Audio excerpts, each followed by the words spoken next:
Today's lecture couldn't be more topical. It's about banking on mobility over a generation, ensuring the human rights of migrants and security. I'm not going to recall all the, problems we have been going through over the last couple of years, but it is clear that this touches a very, very deep nerve in our societies, everywhere in Europe right now. The debate is on everywhere. We see it all the time in the media. It is dominating the political debates. It is creating all kinds of new dynamics, usually not the most positive dynamics, but it is also bringing out a lot of goodwill. We should not forget about that. That also you see a lot of wonderful initiatives in the face of some of these challenges. And the big question is, how will Europe, how will the European Union cope with that? And who would be better placed to tackle that question and share his enormous expertise on these issues than Professor François Crépeau. Professor François Crépeau is full professor. He holds the Hans and Tamar Oppenheimer Chair in Public International Law at the Faculty of Law of McGill University in Canada. And as you all know, he has been appointed United Nations Special Rapporteur on the human rights of migrants in 2011. So for 5 years already, he has been spending most of his time, I would say, and energy on this very, very important problem. He has been traveling around the world. He has done enormous amounts of country visits. He has been at really a great amount of places in Europe and beyond. And I think he also wrote some really excellent, very thorough reports that are absolutely mandatory literature for anybody who wants to really tackle migration challenges in today's 21st century. He's also a fellow of the Royal Society of Canada, and he was a fellow 2008-2011 of the Pierre Elliott Trudeau Foundation. We are extremely delighted that you could make it as part of your busy schedule, that you could take the time to come visit us here in Brussels, and we really look forward to your reflections. You have the floor. Thank you.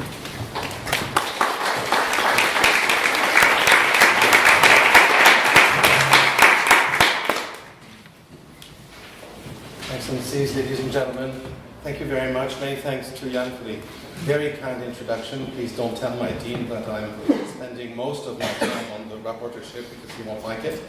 Thank you for inviting me to share the ideas that I have developed in the course of the 4.5 years of my mandate. I'll have a small PowerPoint, very small PowerPoint. I had started to build a big one, and then I thought that was better not to have a big one. So that's the first page, and then it's mostly the outline of my presentation, just 2 slides. So that's the first part.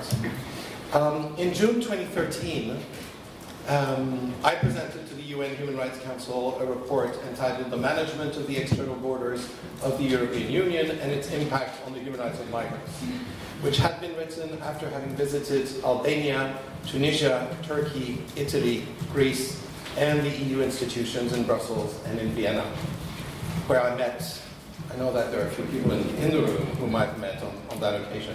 My main conclusion was that the Dublin logic was not sustainable for frontline countries such as Italy and Greece, and that the EU needed to adopt a comprehensive migration policy that placed the human rights of migrants at its core, and that empowered migrants to defend their rights through normative and institutional channels. My follow-up work on EU border management was prompted by a request of the Human Rights Council following the unprecedented number of deaths at sea in 2014 and the extraordinary efforts of Italian authorities in the Mare Nostrum operation. In this context, I visited Italy again, Malta, and the EU institutions in Brussels. And my June 2015 report was entitled "Banking on Mobility Over a Generation," which is the title. And I've added for this presentation more reflections that have come since I've written that report. The continued ineffectiveness and paradoxes of EU border management policies and the lack of a coherent, human rights-based, long-term vision on migration were vividly and visibly demonstrated by the deaths in 2015, of which that of little Aylan remains a tragic icon. The suffering of so many is a symptom of systemic failings within the EU border management system and a clear sign that the region has lost control of part of cross-border movements despite sustained investment in securing borders. These failings also speak deeper to how the EU and EU member states respond to difference and diversity. My long-term proposals for migration and mobility across EU external borders result from my belief that maintaining the status quo is unsustainable. Now, we know that unsustainable situations can be sustained for a very long time, so maybe I should qualify that. But it's unsustainable as the human and resource costs associated with it are huge and the results meager. Migrants lose their lives, significant resources are lost through member states investing into ineffective systems that overwhelmingly focus on securitization and not on maximizing the opportunities offered by migration at a time of significant demographic, economic, and social challenges for the EU. As long as the drivers of migration, essentially violence and poverty, will remain, people will move, as we have always done. We are a migrating animal species, and we tend to forget that. Geneticists tell us that we all come from the same woman who lived 200,000 years ago in East Africa, and we have conquered the world many times over since then. Migration is the normal condition of mankind. It's what we've done for the past 200,000 years, except for a few generations at a time since we've invented agriculture. We move in response to environmental, economic, political, or social stress. We believe ourselves settled, but we still move all the time for studies, work, internships, holidays, family, pilgrimage, retirement, discovery, or simple wanderlust. Depending on geography, borders have most often been porous. Democratic borders are even more porous. Only violence is able to contain population movements. And despite massive investments in barriers, security equipment, deterrence policies over the past 20-25 years, the United States and Europe, to take only two examples, have not prevented millions of migrants and refugees to cross onto their territory. Sealing the border, as politicians promise us all the time, is effectively a fantasy, an electoral ploy. It will not happen. Resisting mobility is inefficient and costly. Organizing mobility is a much better option. So let's start with the push and pull factors. That's the beginning. Migrants move for a reason, due to push and pull factors. The push factors are well known: violence and poverty, resulting from war, conflict, bad governance, discrimination, corruption, lack of opportunities, the inability, generally the inability to imagine a future for oneself and for one's children. Many migrate due to a family or community project. People have collected money to allow one of them, often a young male, to go and find a future for himself and possibly for all of them. These youth migrate out of duty or out of love. They bear a community responsibility. Should they succeed, they will be remembered as heroes. Those who arrived in Europe in the past 2 years and have started to work and send money home have arguably made the best decision of their lives. As this was the case for many others of generations of refugees and migrants, of whom we are the grandchildren. We in the North do not have the moral high ground on this. They have. They are the heroes. The pull factors are much less discussed. Our relative political stability and economic prosperity plays a role. Refugees will go where they have assurances of protection against a return home. But all migrants, including refugees, mostly go where there are jobs, where they can start to integrate and create a future for themselves and their children. And this is mostly in dynamic, open, diverse cities around the world. And the global North has jobs for migrants. Many of those jobs are in the official labor market. One of the factors which pushed Chancellor Merkel to move last fall was the advice of the business community that Germany needed migrant workers, as explained by a very interesting report last April of several German foundations, including the Volkswagen Foundation and the Siemens Foundation. The positive impact of the migration of the past 2 years in Germany, in terms of an uptick in its GDP, has already been documented, so the business community was right. But many low-wage migrants are employed in the underground labor markets that we have allowed to flourish in certain sectors of our economies, which have often low profit margins and cannot be delocalized. Depending on the country, it'll be agriculture, construction, hospitality, care, fisheries, extraction, and several other sectors. I have met agricultural workers in southern Italy working 10-hour days in fields in the summer for 20 euros for the day. And that's when Mario comes to pay them, because often Mario forgets to come. And I've met domestic workers working 17-hour days, 6 days a week in Qatar for $250 a month. This pliable workforce occupies the socioeconomic slots once occupied by slaves of yesteryear or the industrial workers of the 19th century. But migrants often consider that the risk of exploitation is worth taking if it gives them the opportunity to set foot in a country where they hope to move upwards in the social scale. And we must understand the dynamics at work. We often don't. A considerable number of our employers, citizens who employ them, are actually calling for more exploitable migrants to come. Migrants are essentially responding to the opportunities of such underground labor markets. Migrants would not come if it were not for such possibilities. Migrants are not stupid, they don't go where there are no jobs. That's why they go to cities. In the countryside, apart from agricultural work, there are very little opportunities for jobs. If we understand better this dynamics, and if we explain it properly to the electorates, we're closer to fashioning policies which will respond to our demographic and labor needs, and which will at the same time respect the human rights of migrants. So, banking on mobility over a generation is my proposal to European authorities. This means that the overall goal is to have most migrants using official channels to enter and stay in Europe, and thus reduce considerably the size of the underground migrant smuggling market, but also the underground labor market. And I think that most of us would agree with that objective. I think it's the means that we disagree on. We need to achieve this without resorting massively to violent means, which would betray our democratic principles, including human rights for all, such as systematic long-term mass detention, pushbacks, refoulement, or, God forbid, some states do that, shooting at people. We need to change the mindset.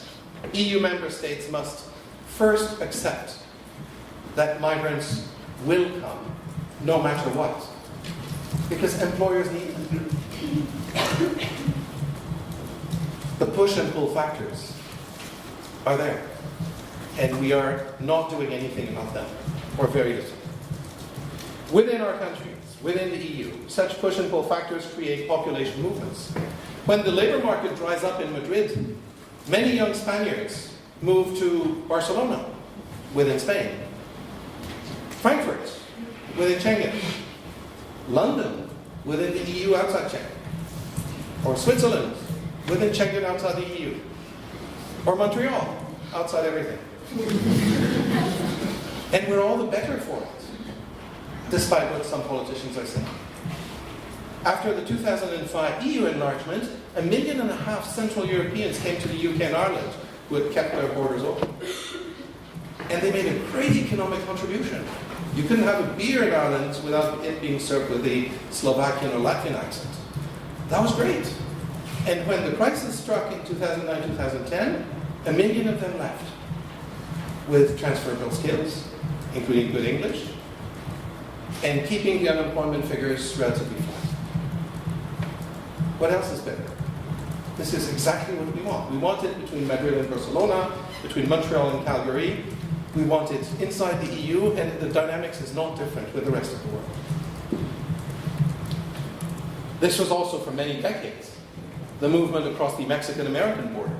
with the ebb and flow of Mexicans going in and out of the US, depending on the labor market. When there were jobs, they came in. When the job market dried up, they went back to Mexico for a while until they came back. This mobility is to be celebrated. It matches optimally labor needs and individual skills. We want it between our cities, our countries, within the EU, and we should think about opening up to the rest of the world as well in the same fashion. Deterrence and prohibition policies have failed. Now, if you have push and pull factors, and you put a barrier in between, preventing the mobility, but responding neither to the need to leave or the need to hire, you create perfect conditions for an underground labor market and an underground smuggling market to appear and to flourish. And that's what we've collectively done over the past 30 years. Any attempt at sealing borders without offering regular avenues for migration will continue to fail on a massive scale. It's paradoxical that in the name of securing borders, European states have actually lost control over the border because they don't know who's coming. As flexible and opportunistic smuggling rings will most often be ahead of the game. They're simply too fast for law enforcement agencies. Prohibitions and repressive policies without regular migration channels for asylum seekers and much needed low-wage migrants on the side only entrench smuggling operations and underground labor markets, resulting in more deaths at sea and more human rights violations. Now, politicians will never acknowledge that they're at least co-responsible for the deaths at sea. The deterrence and interdiction policies put in place over the past 25 years have not in any way changed anything about the push and pull factors. It's only about the barrier. Prohibition is part of the problem, not of the solution. This was the case of the prohibition era in the United States, where it took the American authorities about 10 years to figure out that legalization, regulation, and taxation of alcohol was a much more cost-effective and life-saving policy. No need to create new alcohols. And the system of sale of alcohol in the US and Canada is the same as it was at the end of the 30s after the prohibition era was ended. We're slowly going in the same direction in the present war on drugs. 40 years of prohibition, and there's no dent in the drug consumption, and we've created monsters of deadly cartels. Criminalizing drug use in particular, has failed, and the markets are controlled by mafias. We need now to legalize and accept injection sites, legalize, regulate, and tax soft drugs like California, Utah, Uruguay, and my country. Our new Prime Minister has promised to legalize, regulate, and tax soft drugs in the coming months and years. On migration issues, as for the regulation of drugs and alcohol, we must choose the path of harm reduction policies rather than of the path of counterproductive zero tolerance policies. This is why the EU request to the Security Council for a Chapter 7 resolution to bomb smuggler boats constitutes a very short-sighted, costly, ineffective response. This is also why the recent last week's call on NATO's assets in the Mediterranean seems also very inadequate. The operationalization of such military operation remains to be outlined. And so I have many questions, as you probably have. What will NATO do that Frontex doesn't? Not sure I know. And then what will NATO do with the migrants? When intercepting a migrant boat, what will the procedure be? Will they embark migrants on the NATO assets? If they do, where will they disembark them? How will simple pushbacks be prevented? How will people be treated on board? How do they identify protection needs, or will they? And how will we know what NATO forces are doing? Is there any civilian oversight mechanism that will be in place to ensure the protection of people on those Navy ships? Or, the nasty question now, is asking NATO to conduct such operations, precisely a way to avoid the human rights oversight that the EU and national legal frameworks have come to impose on national navies and on Frontex. And how much will this cost, when such amounts could be applied to so much more productive policies, such as integration projects in countries of destination and transit, which would benefit all concerned, including local populations? Militarization of border control seems to me the worst idea possible, considering that migrants are perfectly innocuous in their vast majority, and that fighting the smugglers is a red herring, as long as persons in need of mobility will not be provided with official mobility solutions. Unofficial mobility solutions will be provided by opportunistic smuggling lanes. The only way to actually eliminate smuggling is to take over their market by offering regular, safe, cheap mobility solutions with all the identity and security checks that efficient visa procedures can provide. Unfortunately, making the life of undocumented migrants more miserable seems to be part of an inefficient deterrence strategy promoted by a number of politicians. For example, I see the very recent communication of the Commission of the 9th of February called On the State of Play of the Implementation of the Priority Actions under the European Agenda for Migration. I see little reassurance. Apart from a positive chapter on migrant children, I'm very happy for it, the communication is rather a worrying document, representing a pronounced further shift towards control, restriction, detention, returns.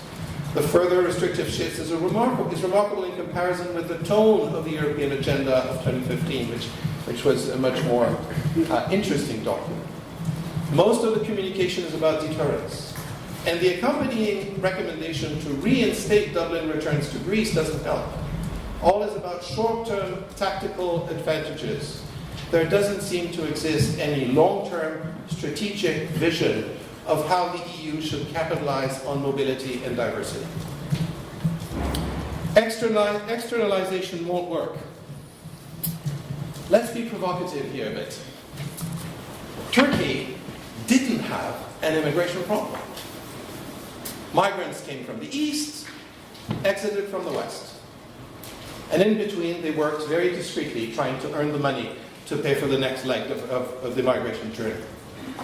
And Turkey has also shouldered over the past 4 years a heavy responsibility in welcoming, without any help, more than 2 million Syrian refugees.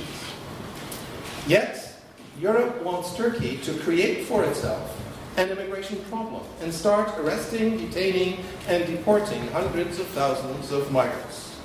This is something that some European politicians feel they have not been allowed to achieve in the past quarter century due to many constraints, including human rights guarantees, the scrutiny of courts, tribunals, national human rights institutions, ombudspersons, the media, civil society, and pesky lawyers. So Europe wants this to happen outside its borders, where such constraints will be loosened. This is what has generally been termed the externalization policy, of which the Australian detention centres in Nauru and Papua New Guinea are the prime examples. I'm not at all against cooperation with neighbouring countries on border control issues. Training border guards, providing better equipment, multiplying development assistance, sharing lessons learned, good practices. All these are how states work better with one another. That's a good thing. But the premise that these countries will voluntarily create a migration problem for themselves in order to help a rich 28-country-strong union, which is responsible for attracting those migrants to its labor markets, hasn't proven workable until now, and I don't see how it could work. Smaller countries have cooperated. I've visited Albania and Tunisia. But for very different reasons, Turkey and Libya are not so cooperative. Libya because it can't. And Turkey because, at least until now, it did not need to and was ready to play the game of extracting as many concessions as possible from Europe through threatening to open the floodgates of migration. And also because I'm not sure that Turkey has the means of actually stopping the smuggling rings. I'm not sure that the present negotiations will change much of this. Greece has recently declared that Turkey was a safe third country, when Greece itself hasn't shaken the suspicion that it is not a safe third country for Dublin return after the MSS judgment. It's an interesting string of conclusions. In the package proposed by the EU to Turkey and the EU-Turkey summit announced for the beginning of March, I'm afraid that migrants will often merely be expendable pawns in the hands of politicians. Externalization isn't a workable long-term solution to responding to mobility needs and labor market shortages. If Europe is to witness a significant reduction in human suffering at its borders, it must bank not on strict closure and repression, but on legalized, regulated, and taxed mobility as an unavoidable consequence of globalization. The European agenda on migration was a welcome step in the right direction. It alluded to a fundamental shift in perspective, one that recognized that, despite nationalist populist discourses, those on the boats are human beings, and just like the rest of us, they have human rights. An example of this is the EU response on search and rescue. Thanks to the example of Mare Nostrum, which is a credit to Italian authorities, the agenda has definitely invalidated the twisted reasoning that such operations constituted a pull factor. It's over. Good thing happened. However, once rescued, the responsibility of receiving migrants who arrive by boat continues to be left mainly to frontline states. And here, I think, Europe is missing an opportunity of taking the leadership in refugee resettlement programs. 200,000 migrants in 2014, over 1 million in 2015, 100,000 since the 1st of January 2016, so we expect 800,000 to 1 million by the end of the year. At present, many people crossing the Mediterranean are manifestly refugees, such as Syrians, Eritreans, and most Afghanis. With the continued crises in Afghanistan, Syria, Iraq, Eritrea, now Yemen, the number of people arriving and seeking safety in Europe is unlikely to decrease in the foreseeable future. Europe must prepare for between 500,000 and 1 million refugees per year for the coming decade. And this has not been planned and organized. In the European agenda on migration, I welcome the plan on resettlement, but the woefully inadequate number of resettlement places being offered is disheartening. We cannot expect Syrians to live in camps or cities in Lebanon, Jordan, and Turkey indefinitely with no prospect for a better life, no access to the labor market for themselves or their families. We should have acted, we collectively, Global North, should have acted much earlier, since 2012. We should have established resettlement policies. If nothing else is available to them in the foreseeable future, refugees will take their chances with the smugglers. And we would do the same if we were in their shoes. We would want to provide a future for our kids, and we would try the smugglers, if nothing else. As the Canadian Council for Refugees said 20 years ago, smuggling is a nasty business, but it saves lives. And it's the paradox of smuggling. Europe is missing here, I think, a great opportunity of taking the leadership of a significant resettlement program in partnership with other global North countries, such as USA, Canada, Australia, New Zealand, as well as a number of immigration countries in the South, such as Brazil, Chile, or Argentina. Most of the refugees would wait in line and contribute some money for a meaningful opportunity of regular, safe, and cheap resettlement in Europe within the foreseeable future, if it wasn't necessary. We can take as a model the comprehensive plan of action of the Indo-Chinese refugees in the 80s, which completed the resettlement of almost 3 million Indo-Chinese refugees.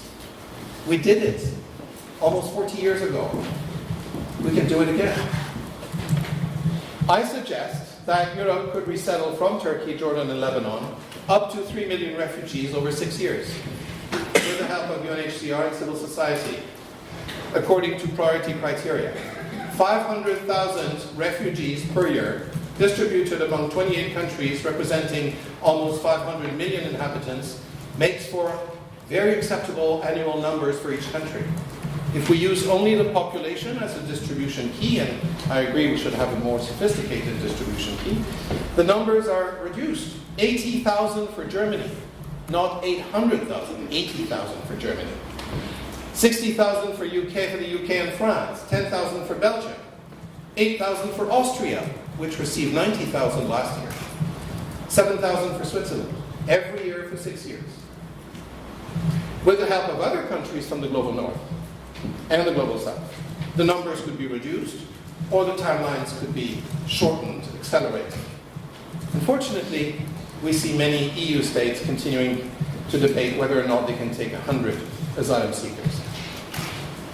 I would argue that a properly announced and effectively implemented resettlement program, and it takes investments. You have to send teams out there and line up the candidates and study their files and consult with UNHCR and civil society and organize civil society at home at the airports and find, it takes investment in integration, but it can be done. If we did it for 500,000 Syrian refugees per year from Turkey, Lebanon, and Jordan, it would have obvious advantages, among which it would reduce significantly the market for smugglers. Many migrants, most migrants I would argue, will not spend 10 to 20,000 euros and risk the lives of their kids if there's a meaningful possibility of regular, safe, and cheap resettlement available within a reasonable time. Now, maybe 6 years is a bit long, but for families, 3 years, 2 years, people will wait for that. They've been waiting 4 years already. Allow for all security checks by intelligence agencies to be made in the transit country with enough time to process those checks. At present, it's done on the beach. Reduce considerably the workload of refugee status determination mechanisms inside destination countries. Those people will have refugee status in the transit country. No need to do that here. Send a powerful message of solidarity to transit countries, thus allowing them to keep their borders open, and it will allow more strategic coordination, development cooperation with them, and maybe Europe will have more pull in its policy relating to the Middle East. And it would provide also the opportunity to show the population of destination countries, European populations, that borders are respected, the authorities are managing the migration properly, there's no chaos on the beach, the reception mechanisms are in place, aren't overwhelmed, investments have been made in integration policies, and that the fear-mongering discourse of the nationalist populist politicians is based on stereotypes, myths, and fantasies. And it would also provide opportunities for mainstream politicians to build and develop a pro-mobility, pro-migration, pro-diversity discourse, which has been singularly lacking in the past 2 decades. 80,000 persons for Germany, for example, divided by 50 weeks means approximately 1,500 persons arriving at Frankfurt Airport every week. Entirely manageable. These are not big numbers. In fact, and it's not me saying it, it's the director of Human Rights Watch, there's no crisis of capacity in Europe. Europe is not overwhelmed by a population that represents less than 0.5% of its own population. Well-organized and coordinated resettlement and integration policies can easily allow Europe to absorb 500,000 refugees per year. Vice Chancellor Gabriel last fall said that Germany alone could absorb that number every year for several years. If there's a crisis in Europe, it's a crisis of political leadership. Apart from Sweden and Germany, European political leaders have utterly failed to create a pro-mobility, pro-diversity discourse for fear of attacking head-on the nationalist, populist, anti-immigration discourse. Frontline states like Italy and Greece, and states showing moral leadership like Germany and Sweden, cannot be expected to shoulder the responsibility all by themselves.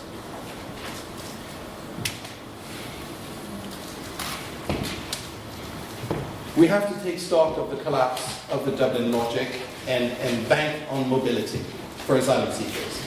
My research has demonstrated, at least to me, no one is obliged to believe me, that the Dublin logic, as conceived in the late 80s, prevents the EU member states from taking a shared responsibility for asylum seekers, discourages frontline states from fully implementing the Dublin regulations, and encourages asylum seekers to use smugglers. Registration at the earliest contact in Europe is an important element of migration governance. And it can be best implemented when incentives are offered to do so because benefits are attached to it. And the opposite. The emphasis on detention or return of migrants who register actually disincentivizes them from registering. I'm looking forward to seeing how the hotspots recently implemented will evolve. We heard this week that 4 centres are being opened on the Greek islands, with a 5th one to come. If used to verify individuals in order to detect protection needs and offer appropriate services, they might succeed at attracting most irregular migrants. If used essentially to deter, detain, and deport, they will fail because smuggling routes will bypass them.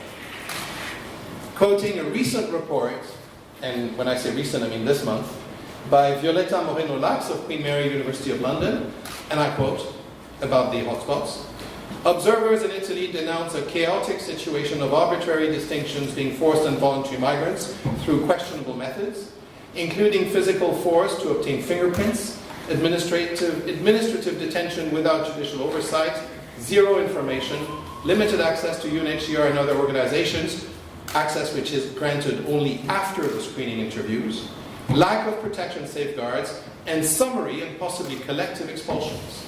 On the other hand, the conditions in Greece's first hotspot on the island of Lesbos are so precarious that they have been described as life-threatening. The sheer lack of resources and proper delivery of basic services seems to add confusion and increase the suffering of refugees, if not being directly increasing the risk of deaths inside the camps. End of quote. Not very promising. A question I often heard during my meetings with frontline state officials, especially Coast Guards and Border Guards, in Greece and Italy was, how much physical violence does Brussels want us to use so as to implement Dublin? How do you take fingerprints by force on kids in front of their mothers, screaming mothers and father, and in front of the rest of the group who's arrived by boat that morning? How do you do that? And they were, let's say, puzzled and disheartened, because that's not how they conceive their job. They have a professional ethics, and that's not part of what they should do. Migrants and asylum seekers are unwilling to provide their identification and fingerprints because they do not trust that this serves their best interest in the long term. And these migrants are right. Being stuck in a frontline EU country doesn't offer them the best prospect for positive status determination nor integration. There is therefore an urgent need to allow asylum seekers after registration in the first country of entry to freely circulate within the EU to where they can be best reunited with their families or find a job and start contributing to their new communities and paying taxes. I like the idea of paying taxes. It puts to rest many objections. Reversing the present logic, asylum seekers should be able to register their presence in Europe in the first country of entry. I think that's good governance. And then register their asylum claim in the country of their choice, while the EU should support the countries receiving asylum claims with proportionate and adequate financial and technical support. For sure, to avoid a race to the bottom in terms of quality of refugee status determination, Europe needs a much more integrated, if not a common, refugee status determination mechanism. And many authors have started working on that. EASO is making small progress, but very small progress on that issue. In effect, the Dublin logic has collapsed, with the realization that the return of migrants to the frontline countries of Europe constitutes a punishment for both the migrant and the frontline country to which they are returned. It's unsustainable in the long term. Frontline states have understandably not been cooperative in implementing effectively Dublin returns. Moreover, EU member states have made very little use of the family reunification clause, the humanitarian clause, and the sovereignty clause of the Dublin regulations that could enhance the mobility of migrants throughout Europe. The European Agenda on Migration proposed the relocation of 40,000 asylum seekers over the next 2 years. The target has gone up to 120 since. These are positive steps in the right direction. But the minuscule number of effective relocations within Europe at present doesn't bode well for the future. The free movement of asylum seekers throughout Europe is not science fiction. It is what's actually happened in 2015. That's exactly what's happened. It's not ideal in terms of planning and organization for receiving states. This is precisely why I suggest to reduce considerably the number of asylum seekers through putting in place a proportionate refugee resettlement program directly from the countries of transit, which would allow for a much better and smoother management of the process, even if the numbers remained similar. The biggest failure, I think, of the European agenda on migration, the next point, is that it does not propose to open any regular and safe migration channel for the much-needed low-wage workers. There's an issue of semantics here. Most often, you will hear politicians saying, refugees need protection and we'll apply refugee protection. We're conscious of our responsibilities. Economic migrants don't need protection, therefore we can send them home as much as we want. And the expression economic migrant actually covers a wide range of situations. From the expat engineer in Qatar, for example, the Canadian engineer in Qatar, to the undocumented migrant. They have very different human rights issues. I much prefer the expression survival migrants to describe those who have human rights issues, as I describe them. People who are either undocumented migrants, or temporary migrant workers. All those who saw no other choice but to leave their countries. This will include those who could not feed their family, or could see no opportunity to offer a different future for their children, and felt compelled to seek the future abroad. In a sense, refugees and survival migrants are, if I may make a bad joke, in the same boat. And this can quite often be meant literally. Survival migrants are not looking for handouts. They do not siphon off social budgets, contrary to what many politicians are saying. All economic studies show that the impact of migration on the employment figures is either slightly positive or flat, and that their use of social services is much reduced as compared to citizens. Migrants come to Europe because there are jobs. The EU should help its member states wean themselves from their addiction to cheap labor in sectors of their economy where there are huge numbers of irregular migrants. Beyond the worthy initiatives on seasonal workers and the blue card, which have yet to be implemented in any significant number, European countries should recognize their real labor needs and establish facilitated regular migration channels for low-wage work through numerous smart visa options. The objective, again, is to have most migrants come by regular channels. And the best way to implement this is to take over the mobility market from the unscrupulous recruiters, smugglers, employers, and landlords who exploit migrants at present, and by facilitating legal mobility for the vast majority of migrants. Allowing most people to come and look for work on the legal labor market would offer opportunities for both employers and workers. Individual skills would respond to labor needs, and many employers are complaining of present or impending labor shortages. Some of you might remember this report by the UN in 2000 saying that Europe would need 150 million migrants before 2050. And it had caused an uproar here in Brussels. This type of mobility is not science fiction. Until the late 70s, most people did not need a visa and could obtain a visitor's visa easily. In the 50s, 60s, and 70s, millions of North Africans and Turks entered legally Europe either without a visa or with an easily obtainable visitor's visa, which they changed into a work permit as soon as they found a job. Since mobility was not prohibited, there was no market for smuggling rings. No one died in the Mediterranean, everyone took ferries. No one spent all their savings to secure an irregular passage. Very few lived in the shadows of an underground economy, although there was quite a lot of exploitation. But it was official. Everyone's ID and travel documents were controlled at every border. There was no free movement of people at that time. Everyone was controlled. We knew who was there. So this is not asking Europe to think the unthinkable. And we don't need necessarily to do it overnight either.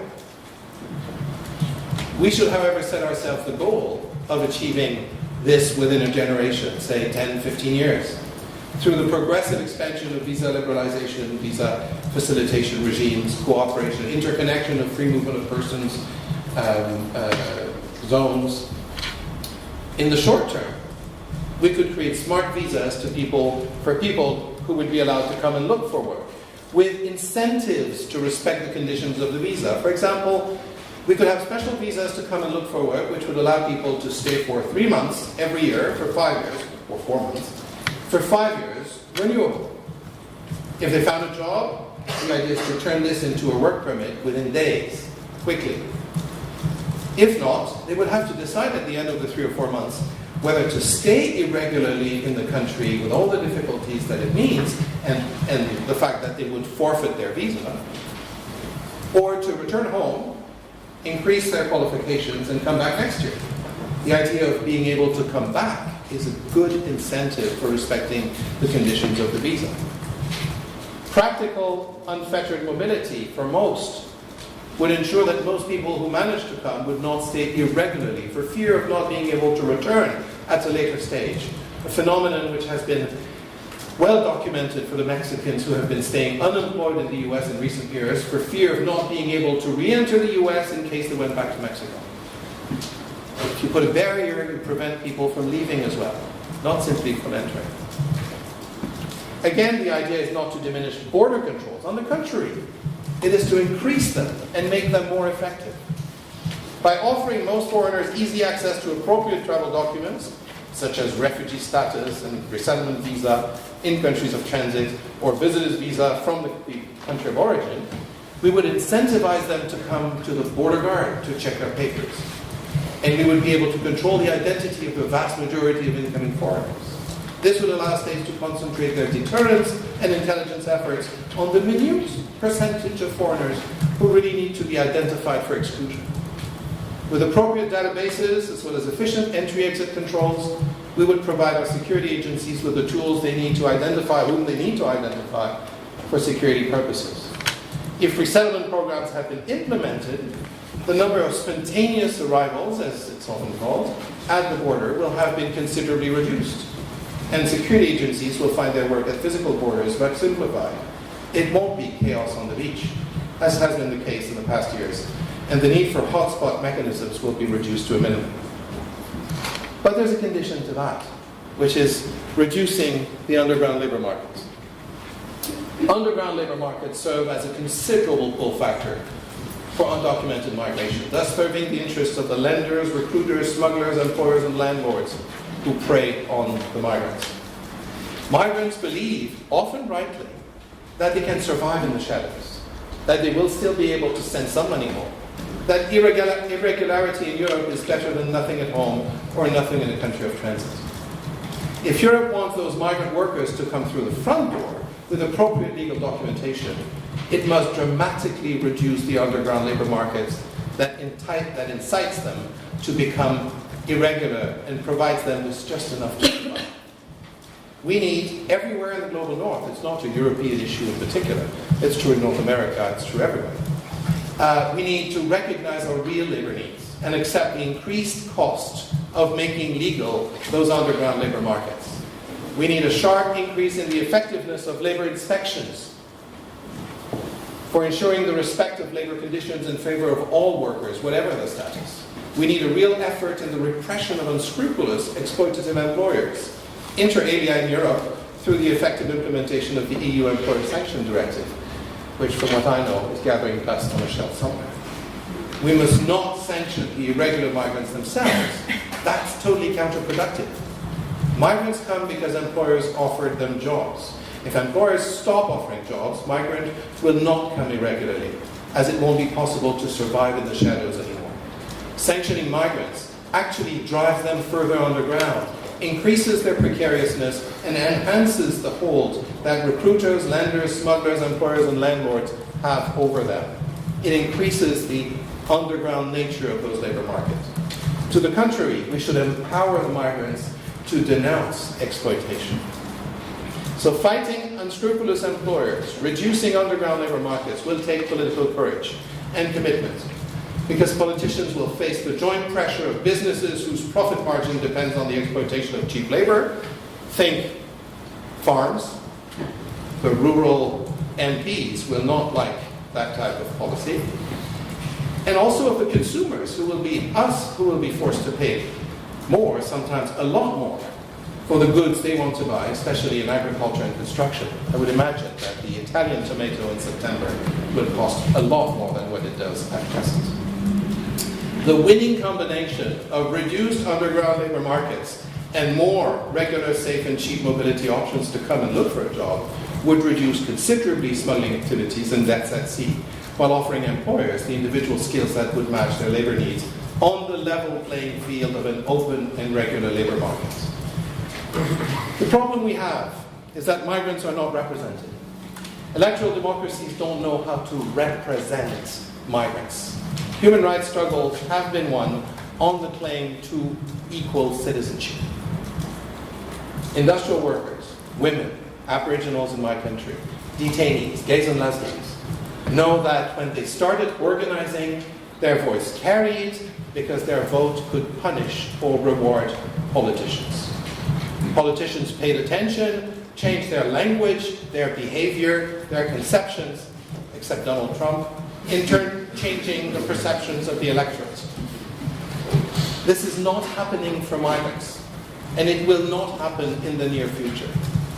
If migrants are sometimes offered the right to vote in local elections, they can nowhere vote in national elections.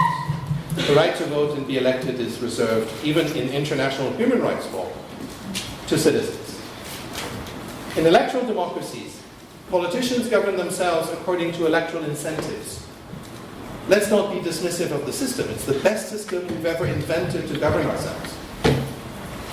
But let's also recognize that we're facing a structural limit of electoral democracy. If one is not represented, one's rights are not respected, protected, or promoted in the political system. Period. At present, no politician has an incentive to say anything good about migrants.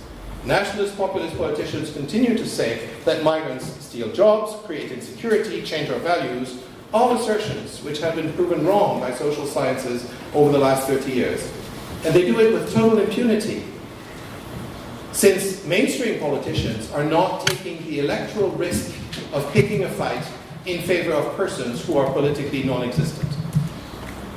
In fact, mainstream political parties everywhere have been at a loss on how to contradict the fantasies, threats, and stereotypes of the nationalist populist discourse. Strategic advisors will always advise against taking a principled stand on such issues if it threatens an electoral gain. I suggest that we may need to change this in the future and attach the right to vote to some forms of residency. If one pays taxes and is subject to the law, one should have a say in how the laws are adopted and how the taxes are spent. No taxation without representation is a famous legacy of the American Revolution. Yet all migrants pay taxes. Even undocumented migrants pay taxes on everything they buy or sell, and they have no access to the political stage. However, it's not foreseeable that migrants will gain that voting right anytime soon, and the perceptions of migrants remain hugely negative. NGOs, churches, unions, lawyers are often doing a great job in trying to protect individual migrants and campaign for their rights. The Pope, yesterday in Mexico. Journalists are today much better educated on migration issues than, say, 10 years ago, or even 5 years ago. I'm not talking about the yellow press. The questions to politicians are much more pointed. The analysis is much more critical. They're doing a much better job. The business community knows that mobility and diversity are an asset and an opportunity. They want mobility and diversity in their boards. They want mobility and diversity in their workforce. But they will rarely get dragged into political fights that can damage their brand. It's difficult to enlist them on issues that are controversial. Cities around the world have absorbed millions of migrants from the countryside or from abroad. They have embraced mobility and diversity without the need to secure their borders. We should be inspired by their dynamism, and we have lessons learned and good practices at city level that we could be inspired from. I'm also encouraged by the fact that our youth is much more diverse and mobile than we were at their age. They have friends from all over the world. They are much more sensitive to and respectful of differences than we were. Diversity and mobility policies and practices will come to them hopefully naturally when they will take charge in 25, 30 years from now.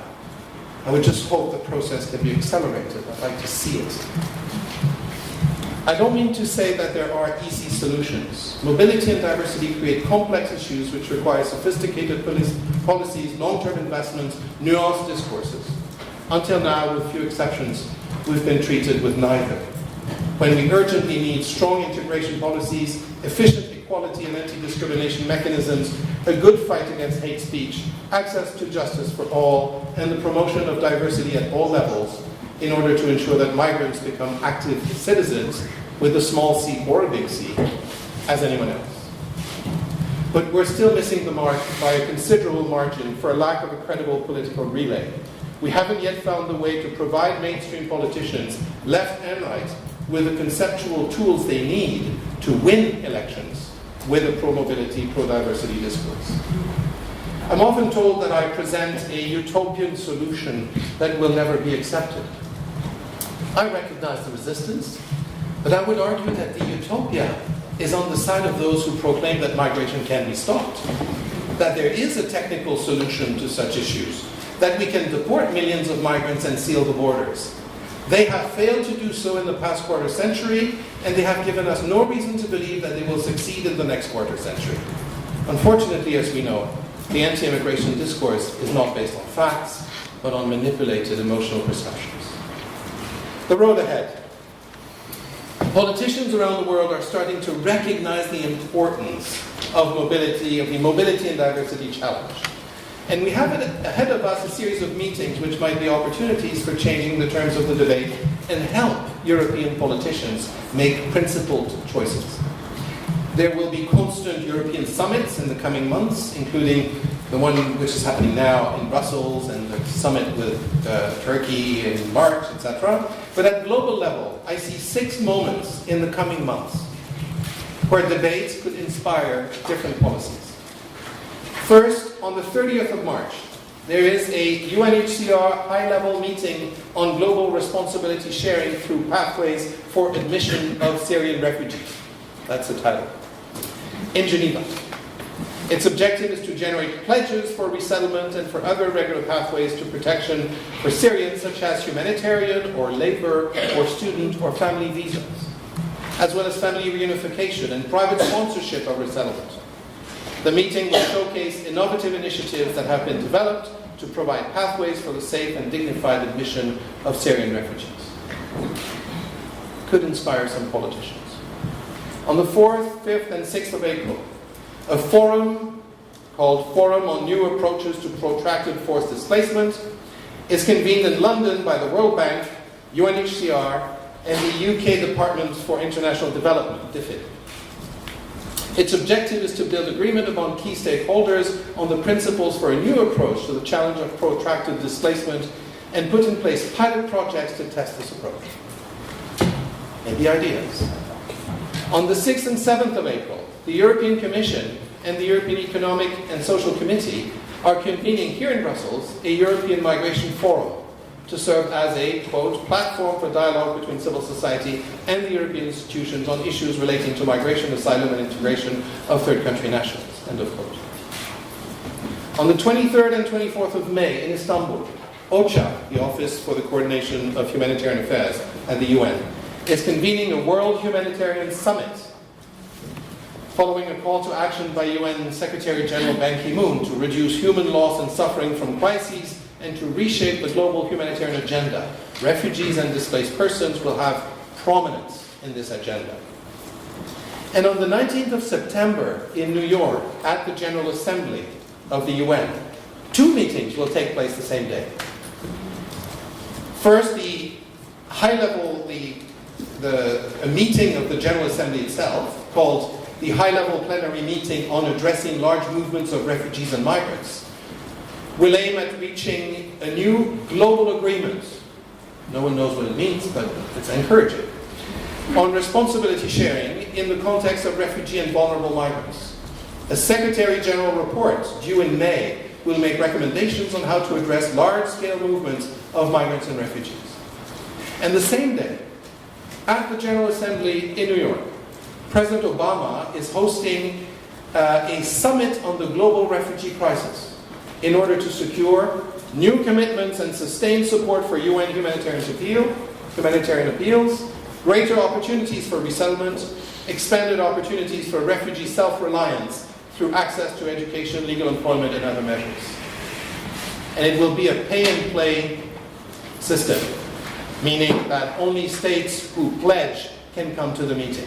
That encourages them to pledge. In November 2016, the UN Special Representative of the Secretary General on Migration and Development, Sir Peter Sutherland, will present a report on the solutions that he proposes in order to unlock the difficult migration and refugee issues that have recently developed. I believe that politicians are slowly coming to measure the challenge they are facing. They may not have yet the possibility of expressing solutions, but they're measuring the problem. We have plenty of opportunities in the coming year and years to change the mindsets, the perceptions of migrants through adopting much less rudimentary and brutal migration policies. I hope that my generation will not squander those opportunities and leave to the next generation the responsibility of making mobility and diversity the hallmark of this planet. And I want to leave you with a picture which received yesterday the first prize at the 2015 World Press Awards, and a picture which was taken at the border between Serbia and Hungary. It received the first prize.